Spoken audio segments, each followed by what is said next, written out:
a damp chill in the air, no sound except rolling water. It really had been a great place to get close up to grizzlies, but I can assure you that was one time I just wasn't interested in game pictures.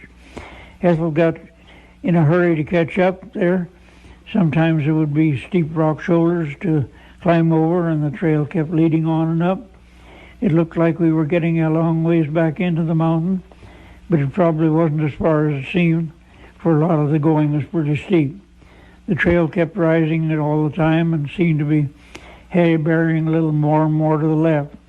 After an hour or so of steady climbing, the cliffs above us got lower, and we could look out through a gap down into a mountain ring valley where half a dozen little spring-fed creeks joined together and formed another small river which was going out through another gap in the cliffs. Well, we were satisfied that this little hidden valley was going to be the end of our trip, and as the main stream seemed to be heading in the direction of Nahanni, we decided to follow it as long as it continued in the right direction. I was just getting myself a drink in one of the smaller creeks before leaving when I spotted something glittering in the water and called Ethel over to see it. It was a little odd-shaped lump of yellowish metal, and it seemed to be rather heavy for its size. Now, at that time, I had never seen any gold, but this looked suspiciously like what I had always imagined gold should look like. When Ethel came over to examine it, she spotted something else in the water, and we found that glittering there in the stream were several more of those same kind of nuggets. Whatever they were we were certain that they were a mineral of some kind. Here's a large nugget that I picked up first. It was quite sure that I had never seen anything quite like it before. So we got out our frying pan and tried panning in that patch of gravel, just rolling the pan around and picking out the largest rocks. Whatever they were, those nuggets seemed to be in quantity. When I finished washing out the sand and dirt and picking out the gravel, every pan had a layer of that gold or fool's gold or whatever it was, and it all appeared to be extremely heavy. At that time, I had never seen either gold or fool's gold, but I remembered reading somewhere that fool's gold was hard and brittle and couldn't be shaved or flattened, while real gold should be quite soft and workable. Well, whatever it was, the nuggets turned out to be fairly so. When I tested one, I found that I could whittle off fragments with just a pocket knife.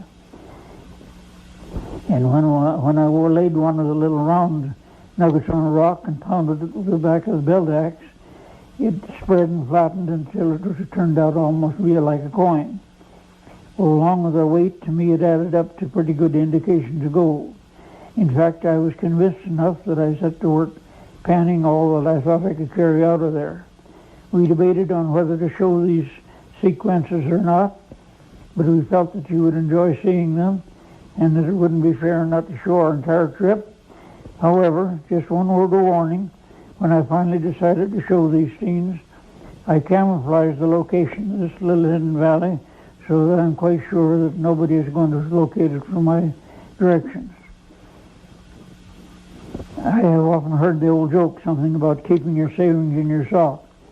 Well, I don't as a rule subscribe to that practice, but this wasn't a matter of choice. My socks were the only containers I had along. In fact, those were the only socks I had along. So some of the nuggets were considerable size. They were all terrifically heavy. I began to think that this was going to be a mighty long pack back to the falls, and the joke would really be on me if it turned out that this was only fool's gold. However, I couldn't resist filling my containers right up to the top.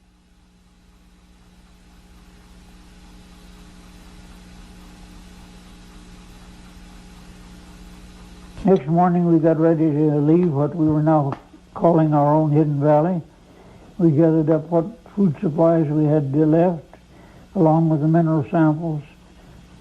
It made it a lot heavier to pack than I had started out with. Following the main stream out of the valley, we were almost through a gap in the range when the cliff on our side of the little stream barred our way.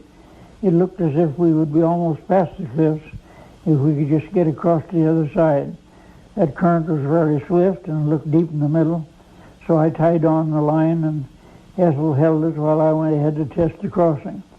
As soon as it gets knee-deep, that current begins to lift you off your feet. I was just starting into the main channel when a rolling rock hit me on the ankle and knocked me off my feet.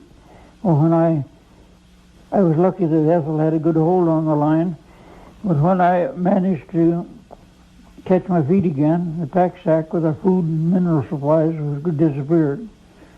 There was a rock rapid below, and after we had gone back a ways and climbed around the cliff, I poked into every crevice that I thought that the pack could have lodged in, but we never did see it again. And now time was really running out on us. With all our supplies gone, and at least a week's hike ahead, it looked as if we'd be a couple of mighty hungry hikers before we could manage to walk out.